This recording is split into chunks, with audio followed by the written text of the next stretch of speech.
말씀은 사도행전 25장 1절에서 27절 말씀입니다. 사도행전 25장 1절에서 27절 긴 본문입니다. 우리 긴 본문을 읽으면서 하나님이 우리 가운데 말씀하시는 것을 읽는 가운데 주님께서 놀랍게 역사하시길 기대하는 마음으로 우리 함께 말씀 읽도록 하겠습니다. 서로 교독하도록 하겠습니다. 베스도가 부임한 지 3일 후에 가이사에게 예루살렘으로 올라가니 대제사장들과 유대인 중 높은 사람들이 바울을 고소할세. 베스도의 호의로 바울을 예루살렘으로 옮기기를 청하니 이는 길에 왜곡하였다가 그를 죽이기로 함이더라. 베스도가 대답하여 바울이 가이사를 굴리는 것과 자기도 멀지 않아 떠나갈 것을 말하고 또 이르되 너희 중 유력한 자들은 나와 함께 내려가서 그 사람에게 만일 옳지 아니한 일이 있거든 고발하라 하니라. 베스도가 그들 가운데서 8일 혹은 10일을 지낸 후 가이사라로 내려가서 그 이튿날 재판 자리에 앉고 바울을 데려오라 명하니 그가 나오매 예루살렘으로 내려온 유대인들이 둘러서서 여러 가지 중대한 사건으로 고발하되 능히 증거를 대지 못한지라. 바울이 변명하여 이르되 유대인의 율법이나 성전이나 가이사에게나 내가 무주의를 범하지 아니하였노라 하니 베스도가 유대인들의 마음을 고자여 바울더러 묻되 너가 예루살렘으로 올라가서 이 사건에 대하여 내 앞에서 신문을 받으려느냐. 바울이 이르되 내가 가이사의 재판 자리 앞에 섰으니 마땅히 거기서 신문을 받을 것이라. 당신도 잘 아시는 바와 같이 내가 유대인들에게 불의를 행한 일이 없나이다. 만일 내가 불의를 행하여 무슨 죽을 죄를 지었으면 죽기를 사용하지 아니할 것이나 만일 이 사람들이 나를 고발하는 것이 다 사실이 아니면 아무도 나를 그들에게 내어줄 수 없나이다.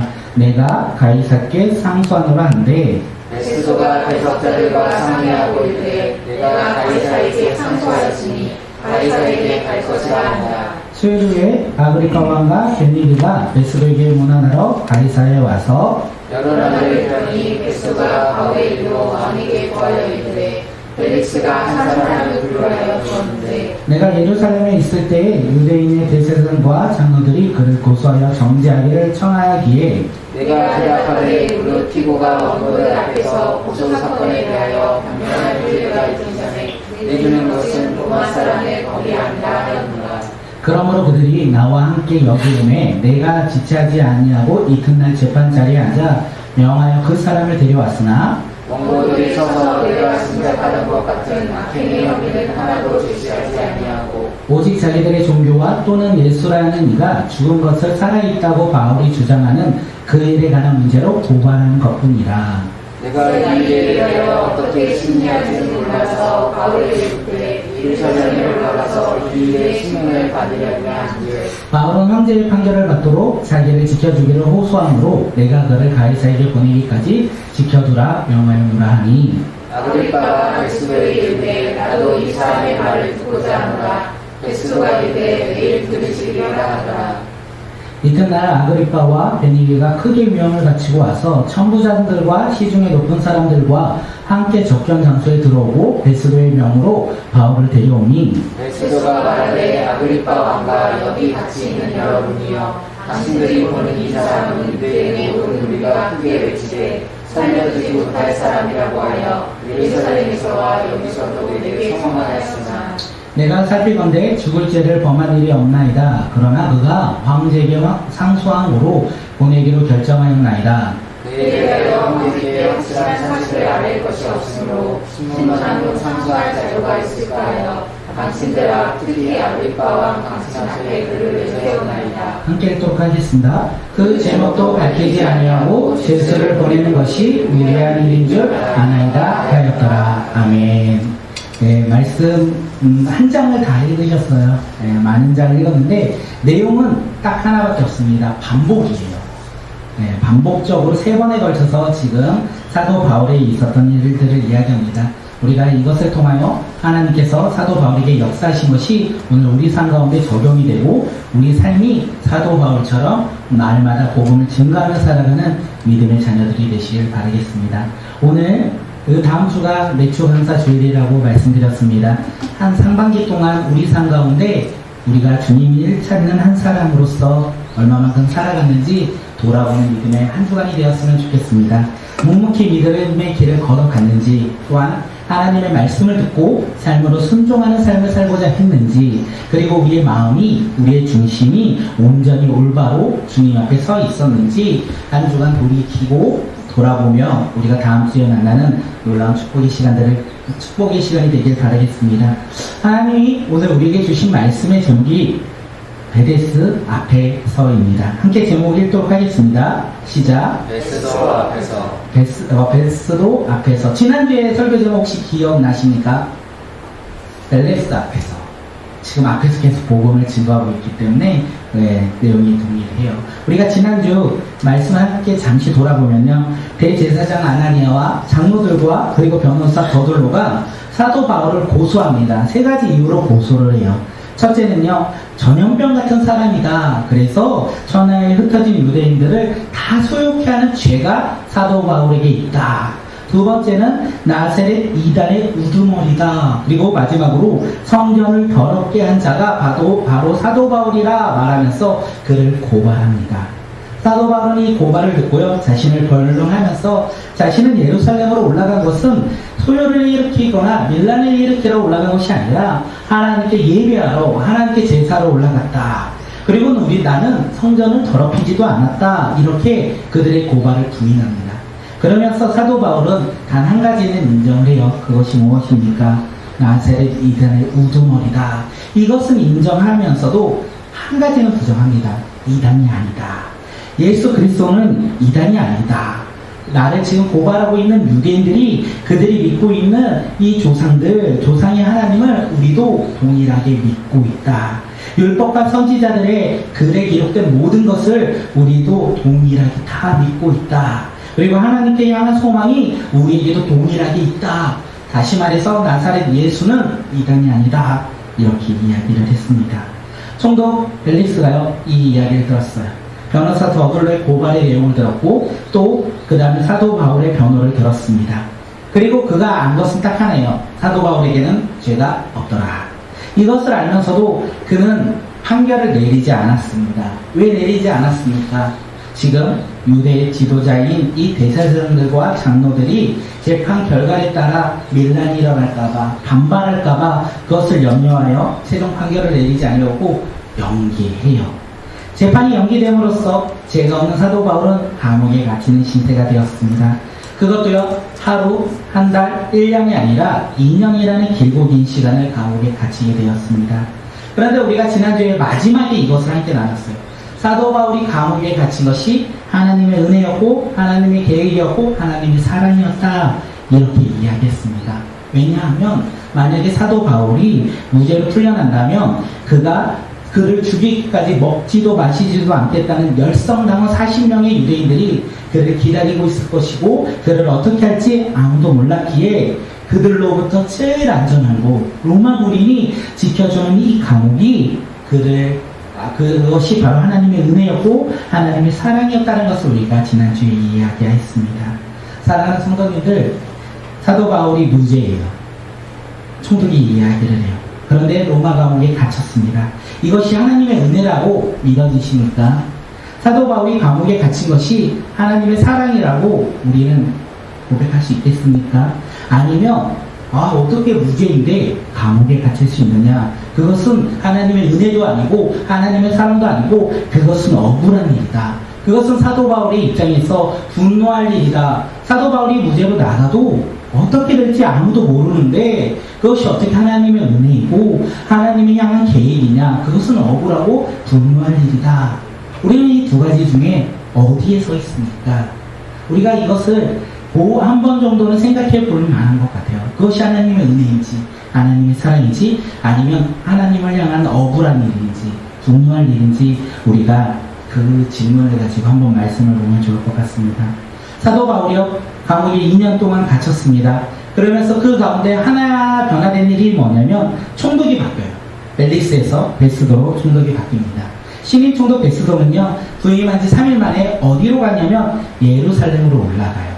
그곳에 올라가서 대제사장을 만나고요, 유대인 중 높은 사람들을 만납니다. 그들을 만나는 이유가 무엇입니까? 내가 신임으로 왔으니까 이곳을 잘 다스려야 되니까 나와 친분을 쌓고 너네들은 소요와 밀란을 일으키지 말고 우리 서로 친하게 지내자. 이 목적으로 예루살렘으로 올라왔습니다.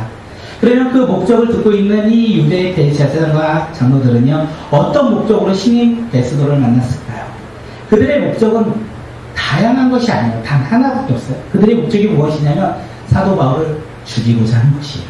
2년이라는 시간이 지났어도 이 유대인들에게 있어서 사도 바울은요, 증오의 대상이었고 죽여야 할 대상이었다는 것입니다. 우리가 그것을 어떻게 하냐면 우리가 말씀 가운데 할 수 있어요. 함께 사도행전 25장 3절 함께 읽도록 하겠습니다. 시작. 그들은 그에게 제발 바울을 예루살렘으로 불러올리라고 간청하였다. 그들은 길에 사람을 매복시켰다가 바울을 죽일 계획이었다. 세 번역에 이렇게 이야기한다는 거예요. 그들은 사도 바울을 예루살렘으로 올라오기를 간청했다. 왜냐? 그 올라오는 길에 사도 바울을 죽이고자 했기 때문에 그렇습니다. 다시 한번 질문하겠습니다. 사도 바울이 무죄였어요. 그리고 로마 감옥에 2년이라는 긴 시간 동안 갇힌 것이 하나님의 은혜였고 하나님의 사랑입니까? 아니면 그 무죄인데 감옥에 갇힌 것이 억울하고 분한 일입니까? 우리는 이제 결단해야 돼요. 고민을 하고 결단을 해야 된다는 것입니다. 2년 전 벨리스 총독은 재판을 통해서 사도 바울이 죄가 없다는 것을 알았어요. 그러면서 왜 사도 바울을 감옥에 가뒀냐? 유대인들의 반발이 있을까봐, 소요가 있을까봐, 밀란이 있을까봐 그는 재판을 연기했어요.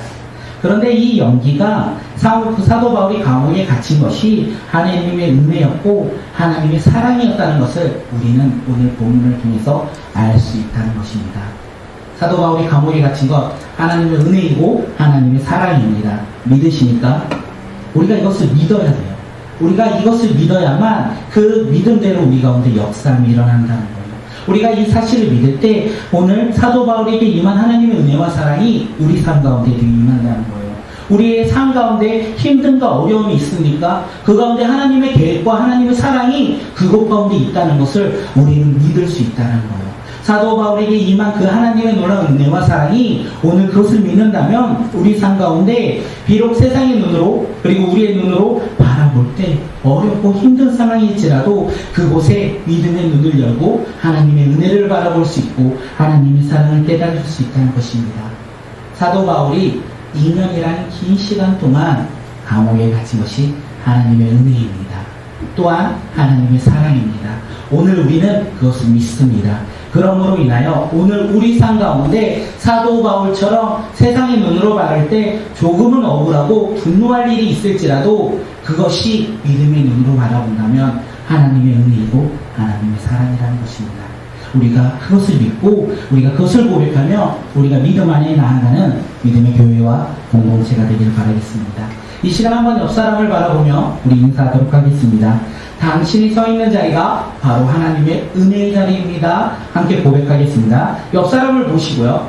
옆 사람을 보시고 함께 고백할게요. 시작. 당신이 서 있는 자리가 바로 하나님의 은혜의 자리입니다. 하나님의 은혜의 자리입니다. 그렇기에 당신의 고난과 절망이 희망과 소망으로 변화될 것입니다. 우리 함께 고백하겠습니다. 시작. 당신의 고난과 절망이 희망과 소망으로 변화될 것입니다. 아멘. 우리가 서 있는 자리가 은혜의 자리라면 고난과 좌절 그것이 변화되어 그 은혜로 인하여 희망과 소망을 바라보는 자리로 변화될 것입니다. 우리가 그것을 믿는 믿음의 공동체가 되었으면 좋겠고 그것을 소유하며 그것을 사모하며 기대하며 살아가는 믿음의 자녀들이 되시길 바라겠습니다. 오늘 말씀을 통하여 한 가지 나눴어요. 은혜를 나눴어요. 이제 우리가 나눌 것은 무엇이냐면 비전, 꿈입니다. 우리가 그것을 생각하며 함께 말씀을 나누겠습니다. 유대 지도자들이 이제 간청을 들었어요. 총독 베스도는 유대 지도자들의 간청을 들었는데 두 가지 이유로 그는 거절합니다. 첫째는요, 지금 사도 바울이 갇힌 그 감옥은 이 세상에서 제일 안전한 감옥이다. 왜냐하면 로마 군인이 지키고 있기 때문에 안전한 감옥이다. 그래서 굳이 예루살렘으로 힘들게 안전이 보호자되지 않는 예루살렘으로 올라올 필요가 없다. 이렇게 이야기를 합니다. 또 다른 이유가 무엇이냐면 자신은 곧 예루살렘을 떠날 것이다. 그래서 내가 없는 이 예루살렘으로 굳이 사도 바울을 데려올 필요가 없다. 이러면서 그들의 이 간청을 거절합니다. 그러면서 베스도 이 총독은요, 유대 지도자들에게 이야기를 해요. 뭐라고 이야기하냐면, 우리 함께 사도행전 25장 5절 읽도록 하겠습니다. 시작. 그러니 만일 그 사람에게 무슨 잘못이 있거든 여러분 가운데서 유력한 사람들이 나와 함께 내려가서 그를 고발하시오 하고 말하였다. 베스도 총독은요, 지금 사도 바울을 향한 유대인들의 간청은 거절하였지만 이 재판은 열릴 수 있다. 그러니까 너네들이 간청하지 말고 나와 함께 내려가서 그를 고발하고 재판에 글을 쓰고 고발해라. 재판을 열어라. 이렇게 이야기한 겁니다. 이 베스도 총독은요, 자신이 말한 것처럼 예루살렘에 잠시 머문 후에 가이사에 갑니다. 근데 혼자 가지는 않아요. 유대인들과 함께 갑니다. 그리고 가이사에 도착한 이튿날 무슨 일이 일어납니까? 사도 바울을 향한 또 다른 재판이 열렸어요. 그 재판이 다시 한번 열렸다는 거예요. 한쪽에는요, 유대 지도자들이 있었고요. 한쪽에는 사도 바울이 있었고, 가운데는 이제 총독 베스도가 있습니다. 이제 유대 지도자들이 먼저 사도 바울을 불러서서 그에게 중대한 사건으로 그를 고발해요. 그를 불러서서 위협적으로 그를 고발합니다. 그런데 문제는 단 하나의 죄도 증명하지 못해요. 유대인들은 이렇게 여러 가지 죄의 항목으로 그를 고발했지만 단 하나도 증거를 내밀거나 증명하지 못하였다라고 되어 있습니다. 그러면 유대 지도자들이 말한 이 중대한 범죄, 중대한 사건이 과연 무엇인지 우리 사도 바울이 자신을 변호하면서 했던 이야기를 통해 함께 나누도록 하겠습니다. 사도행전 25장 8절 우리 함께 읽도록 하겠습니다. 바울은 내 사람의 율법이나 성경이나 훈계에 대하여 아무데도 증인이 없습니다. 또 말하여 자신을 변호하였다. 네, 사도 바울은요, 계속 반복적으로 동일하게 이야기를 해요. 유대인들이 자랑하는 조상들의 율법을 내가 그대로 다 지켰다. 그리고 이방인을 데리고 성전에 난 들어간 적이 없다. 이렇게 말하면서 율법과 성전의 죄를 범한 적이 나는 없다. 이렇게 고백합니다. 또한 자신은 소요를 일으키지 않았기 때문에 정치적으로 로마법에 어긋난 로마 황제에 대해서 죄를 범하지도 아니하였다라고 그는 자신을 변호했습니다. 이렇게 또다시 고수의 이야기를 듣고요. 그리고 결론의 이야기를 들었습니다. 베스도 총독은요, 전임 벨레스 총독과 동일하게 사도 바울에게는 죄가 없구나, 이것을 또다시 깨달았어요. 그러면서도 그 또한 전임과 동일하게 무죄를 판명하지 않습니다. 무죄로 그 재판을 끝내지 않아요. 우리 왜 그런지 함께 사도행전 25장 9절 말씀 읽도록 하겠습니다. 시작. 베스도가 유대인의 마음을 얻고자 하여 바울더럽게 내가 예루살렘에 올라가서 이 사건에 대하여 내 앞에서 신문을 받으려나. 네. 벨레스 총독은요, 사도 바울의 재판을 통하여 사도 바울이 죄가 있냐 없냐 이것이 중요한 건 아니었던 것 같습니다. 이 재판을 통하여 이 총독은요, 유대인의 마음을 얻고자 했어요. 그런데 재판을 하면 할수록 그들의 마음을 얻지 못한 결론으로 가고 있어요. 왜냐하면 사도 바울에게는 죄가 없었기 때문에 그렇습니다. 그러면서 그가 죄가 없는 것을 알기 때문에 유대인의 마음을 얻지 못하였어요. 그래서 이제는 거꾸로 사도 바울에게 이야기를 합니다. 너가 예루살렘으로 올라가서 이 사건에 대하여 신문을 받겠느냐? 유대인의 환심을 마음을 얻는 방법은 단 이거밖에 없다는 것을 알았어요. 그래서 사도 바울에게 물어봅니다. 너가 예루살렘으로 올라가서 이 사건에 대하여 신문을 받겠느냐? 이렇게 물어본 것입니다. 예루살렘으로 올라가서 재판을 받는다. 이것이 단순 재판 장소가 바뀐 것이 아니에요. 로마의 법을 따르다가 예루살렘으로 올라가면 유대인의 법을 따르게 되었다는 거예요. 사내들이 공의회로 옮긴다는 것은 이제 유대인의 법에 따라서 그를 재판한다는 것입니다. 사도 바울의 입장에서는 2년이라는 시간이 지나도 자기를 죽이고자 시퍼렇게 눈 떠 있는 이 유대인들을 향하여 그곳에 가서 사내들이 공회를 통하여 과연 재판을 받고 싶겠습니까? 그렇지 않다는 거예요. 사내들이 공회로 간다면 자신의 생명을 보존할 수 없다는 것을 그는 알았습니다. 그리고 재판이 진행되는 것을 보니까 이 베스도 총독이 정의와 공의로 재판하지 않는다는 것을 또한 그는 깨달았어요. 이 총독은 자신의 지위를 지키고자 밀란의 소유를 없애고자 유대인의 그 마음을 얻는 것에 급했지 이 사도 바울의 죄에 대해서는 관심이 없다는 것을 깨달았습니다. 그래서 사도 바울이 이 베스도의 이야기를 듣고요, 이야기합니다. 내가 가이사의 재판 앞에 섰으니 거기서 신문받겠다. 내가 가이사의 재판 앞에 섰으니 거기서 신문받겠다. 다시 말해서 나는 로마 사람이다. 그렇기 때문에 나는 유대 법정으로 보낸다면 그것은 불법이다. 이렇게 이야기하는 거예요. 또 다른 것은 무엇이냐면 나는 계속 로마법에 따라서 로마 재판에 임할 것이다. 이렇게 이야기를 하는 것입니다. 어디 누구입니까? 그렇게 이야기를 한 후 다시 한번 사도 바울은 이야기합니다. 나는 죄가 없다. 이 이야기를 한 후에 그가 재판을 상소합니다. 함께 사도행전 우리 25장 11절 하반절 읽도록 하겠습니다. 시작. 내가 가이사께 상소하노라. 내가 가이사께 상소하노라. 사도 바울은요, 로마 시민으로서 황제 가이사에게 자신의 재판을 상소했다는 거예요. 사도 바울이 이렇게 재판을 진행되면서 처음부터 상소할 생각은 없었던 것 같습니다. 그런데 재판이 진행되면 진행될수록 자신의 목숨이요, 이 꺼져가는 촛불처럼 위태롭다는 것을 그는 깨달았어요. 그리고 결정적으로 이 베스도의 총독이 자신에게 예루살렘으로 올라가 재판을 받을 것을 이야기할 때 그는 자신의 생명이 풍경등화와 같은 처지에 놓인 것을 그는 알았습니다. 그래서 그는 자신의 목숨을 구하고자 갑자기 생각이 난 거예요. 내가 상소하겠다. 황제 가이사에게 상소하겠다. 이렇게 고백을 한 것입니다. 이 사도 바울의 갑작스러운 이 상소를 듣고요, 이 베스도 총독이 알겠다 잠시만 하고 배석자들과 상의합니다. 그리고 그의 상소를 들어줘요. 너가 가이사에게 상소했으니 가이사에게 갈 것이다. 너가 가이사에게 상소했으니 너가 가이사에게 갈 것이다. 이렇게 말하면서 재판을 마무리합니다. 베스도 총독이요, 이 상소를 들어준 이유가 무엇인지 아십니까? 로마 시민의 권리를 인정해 준 거예요. 또한 이 상소함으로 말미암아 유대인들의 마음을 거스리지도 않고 자신이 이 재판에 책임을 지지 않는 방법으로 그는 생각했었던 것 같습니다. 그래서 사도 바울의 상소를 들어줘요. 사랑하는 성도님들, 이 상소의 이야기를 들으면서 우리가 함께 나눌 것이 있습니다. 그것이 무엇이냐면 사도 바울은 처음부터 계획적이지 않았다는 거예요. 그들은 이것을 준비하고 사도 바울은 상소를 준비하고 이 재판에 임하지 않았어요. 자신이 재판이 진행되는 상황에 따라서 그가 고백한 거예요. 이 상황, 이 환경들, 사람의 생각과 행동을 한 것 같지만 우리는 알아요. 무엇을 아냐면 이 재판에 진행되는 이 모든 단계는 하나님께서, 주님께서 인도하시고 주님께서 역사하셨다는 것을 우리는 알고 있습니다. 왠지 아십니까? 왜 우리가 이것을 알고 있는지, 주님께서 이 사건에 대해서 인도하신 것을 우리가 왜 아는지 그날 밤으로 돌아갔으면 좋겠습니다.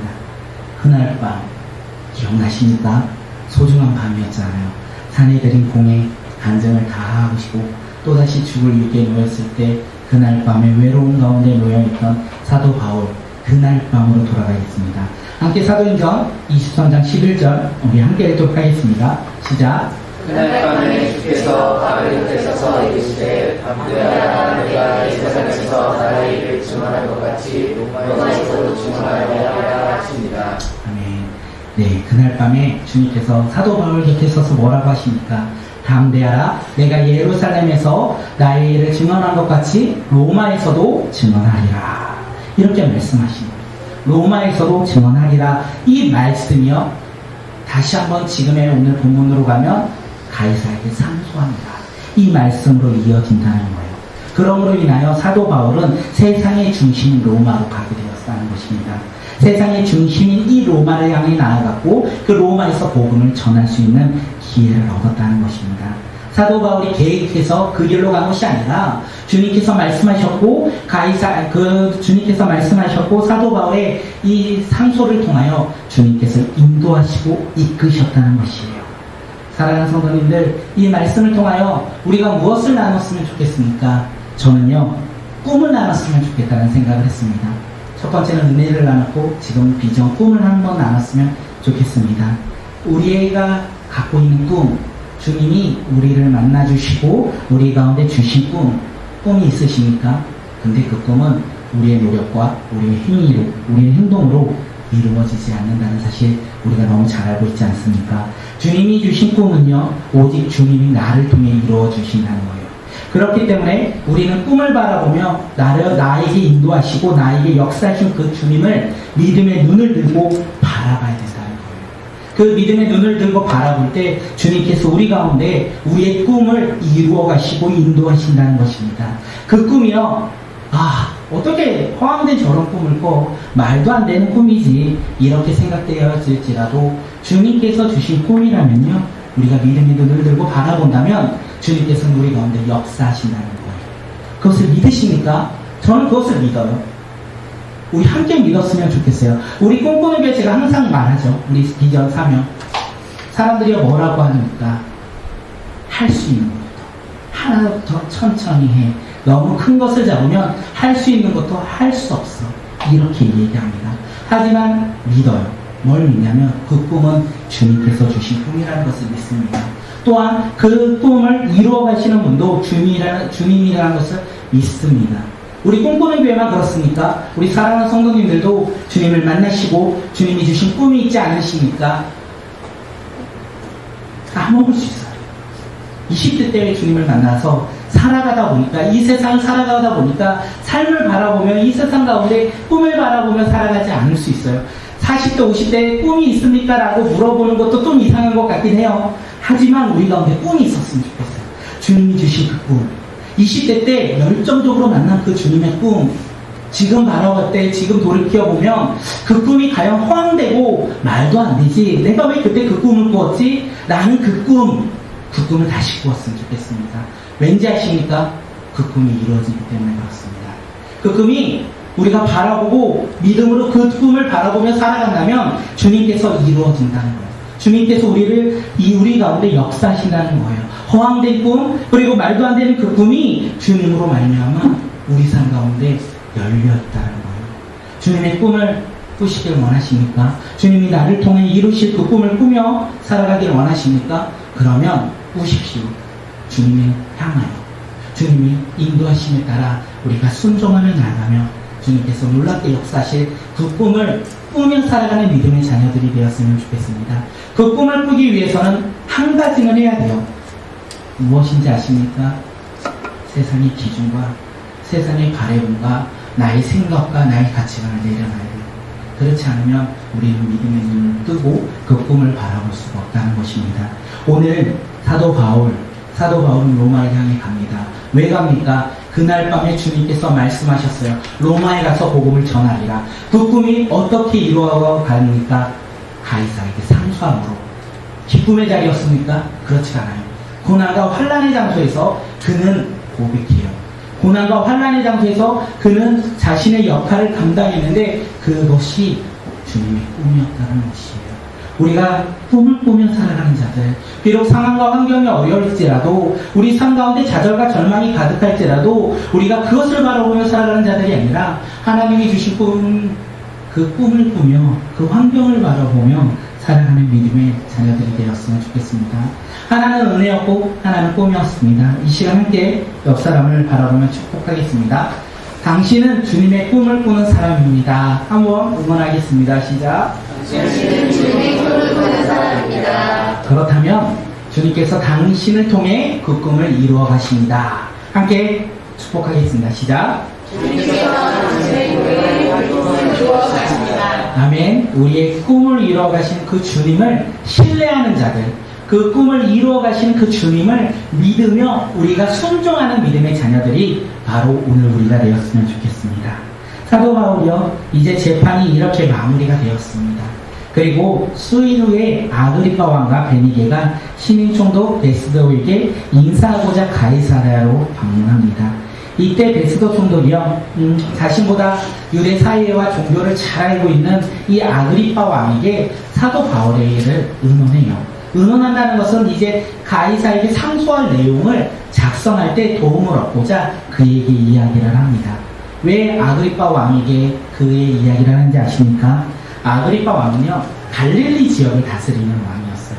또 하나 아주 중요한 그의 권한이 있었는데, 그게 무엇이냐면, 대제사장을 임명할 임명권자였어요. 그렇기 때문에 그가 잘 알고 있다는 것을 이 베스도 총독은 알고 있었습니다. 그래서 베스도 총독은 그동안에 재판에 있었던 일들을 이 아그리파 왕에게 이야기를 합니다. 그러면서 이야기를 해요. 문제가 있었다, 이 재판에. 이 사도 바울은 죄가 하나도 없었다. 그런데 문제는 그가 오직 유대교의 종교와 예수라는 이가 죽은 것을 살아있다고 바울이 주장한 것밖에 없었다라고 이야기합니다. 문제가 없었다. 그런데 그가 예수 그리스도의 복음을 증거함으로 말미암아 그를 고발하였다. 문제가 없는 사도 바울을 고발하였다. 왜? 예수 그리스도의 복음을 전하기에. 그것을 지금 베스도 총독이 아그리파 왕에게 이야기하고 있어요. 우리가 여기서 볼 것이 무엇인지 아십니까? 사도 바울은요, 죄가 없어요. 그런데 지금 재판 가운데 나가고 고소당하였다는 것입니다. 죄가 없는 사도 바울이 고소당하고 재판받는 것은 왜 그가 지금 재판받습니까? 여러 가지 이유로 고소당하였지만 단 하나예요, 사실 돌아보면. 그것이 무엇입니까? 예수가 죽은 자 가운데서 살아났다. 예수가 죽은 자 가운데 살아났으며 예수가 하나님의 아들이고 그로 말미암지 않고는 아무도 구원을 받을 수 없다. 그리고 구원은 유대인에게나 헬라인에게나 동일하게 열려있다는 그 복음의 소식을 전했기에 그가 고발당했다. 이렇게 얘기합니다. 그런데 이 이야기를 듣고 우리 삶 가운데 적용을 하나 해보면 뭐냐면 2000년 전에 사도 바울은요, 아무 죄가 없었어요. 예수의 복음을 전한 것밖에 죄가 없었는데 그런 재판에 고소당했고 핍박당했고 환난당했습니다. 그런데 2021년을 살아가는 오늘 우리에게 있어서 고소당하고 교회가 고소당하고 성도가 고소당하는 것은 예수 그리스도 때문입니까? 아니면 세상의 물질과 세상의 명예와 세상의 자랑 때문입니까? 우리가 이것을 바라보며 살아가는 믿음의 자녀들이 되었으면 좋겠습니다. 사도 바울은요, 죄가 없는데 복음을 전하다가 고소를 당했는데 지금 우리의 시대는 예수 그리스도 없이 고소당한다는 거예요. 우리 교회에 수많은 현대교회들이 왜 고소당합니까? 왜 세상의 재판으로 나아갑니까? 자신들의 명예와 자신들의 물질을 위해서 교회가 세상 재판 앞에 나아가 그 옷 가운데 재판이 열려있는 것은 아닙니까? 예수 그리스도의 복음이 없어요. 재판장에서 권사님, 목사님, 집사님 이렇게 얘기하는데 그게 세상 재판에서 복음 없이 그냥 명칭만 얘기하는, 교회의 물질만 얘기하는 그 모습밖에 요즘에 없는 시대에 오늘 우리가 살아가고 있는 것이라는 것이에요. 우리라고 별반 다르겠습니까? 사랑하는 성도님들, 오늘 우리가 이 이야기를 듣고 한 번 적용해야 될 것이 무엇이냐면 우리 삶 가운데 우리도 예수 그리스도 때문에 고소는 당하지 않을지라도 한번 핍박받고 박해 한번 받아보자. 사도 바울처럼 우리도 예수 그리스도 복음을 전함으로 인하여 다른 것을 전거하는 거 아니고 예수 그리스도의 복음을 전함으로 인하여 한번 박해 받아보셨나요? 복음을 전하다가 박해 한번 받아보고 우리가 경험하지 못한 핍박 한번 받아보자. 왜? 예수 그리스도의 복음이니까. 사도 바울처럼 우리가 이 세상의 소유, 자랑 아니라 사도 바울처럼 오직 예수 그리스도의 복음을 전하는 것 때문에 한번 핍박 받아보고 박해 받아보자. 우리가 그것을 한번 적용하며 우리가 주님 앞에 나아가는 믿음의 자녀들이 되었으면 좋겠습니다. 유대 사회와 종교에 정통한 이 아그리파 왕이요, 베스도 총독의 이야기를 들었습니다. 그리고 이 예수가 전하는 이 이야기를 듣고 궁금함이 있었던 것 같아요. 그래서 사도 바울을 직접 만나 그의 말을 듣고자 이제 베스도 총독에게 요청합니다. 아그리파 왕이요, 그 사도 바울을 만나고 싶었던 것은 복음을 듣고 진리를 알고 그것을 깨닫고자 그를 만난 것은 아니에요. 단지 단 하나, 지적 호기심 때문에 지금 사도 바울을 만나고자 요청해요. 베스도 총독은요, 허락합니다. 왜요? 가이사에게 보낼 이 상소문에 도움을 얻고자 청의 요청을 들어줘요. 각자의 이유가 달라요. 베스도 총독이 다르고 그 다음에 그 아그리파 왕의 그 생각이 다릅니다. 그리고 사도 바울도 그곳에 있는 이유, 복음을 전하다가 있지 않습니까? 그들의 만남은 각자 환경에 따라 다르고 상황에 따라 달라요. 그런데 그들이 모입니다. 어떻게 모이냐면 함께 사도행전 25장 23절을 읽도록 하겠습니다. 시작. 이튿날 아그리빠와 버니게가 크게 위험을 가지고 와서 천부장들과 시중에 높은 사람들과 함께 접견장소에 들어오고 베스도의 명으로 바울을 데려오니 이튿날이었습니다. 아그리빠 왕과 베니게가 크게 위험을 갖추고 왔다는 것은 왕의 의복을 입고 왔다는 거예요. 그리고 왕관을 쓰고 왔다는 거예요. 그리고 그 옆에 누가 있습니까? 천부장들과 시중에 높은 사람들이 함께 있었다는 거예요. 그들이 바울을 만나고자 지금 기다리고 있고 그들의 모습은 당당함이 가득했을 거예요. 세상에 지혜가 있기에 당당함이 그들에게 덮어 있었고 그 당당함으로 사도 바울이 기다리고 있었습니다. 한 사람이 들어옵니다. 제수의 옷을 입고 그 다음에 초라한 제수의 모습으로 한 사람이 들어옵니다. 그가 바로 사도 바울이에요. 사도 바울은 제수의 모습으로 초라한 모습으로 그들 앞에 섰습니다. 그런데 돌이켜보면요, 이게 세상의 모습인데 하나님 나라의 모습으로 보면 상황이 바뀔 거예요. 왠지 아십니까? 아그리빠 왕과 버니게는 세상에 지위가 없다면 그들보다 정말 나쁜 사람들은 없는 것 같습니다. 제약된 사람들이 없는 것 같아요. 그들은 부부인데 정상적인 부부는 아니었고 불륜으로 인하여 부부의 연을 맺었고요. 그들은 친혼유였어요. 세상의 법정이나 유대인의 법정으로 봤을 때 그 사건, 그 사실 하나만으로도 그들은 죄인이었다는 것입니다. 그런데 그 죄인을 덮어주었던 게 무엇이옵니까? 세상의 지위였다는 거예요. 세상의 지위가 그들의 죄를 덮고 당당한 모습으로 지금 사도 바울 앞에 서 있습니다.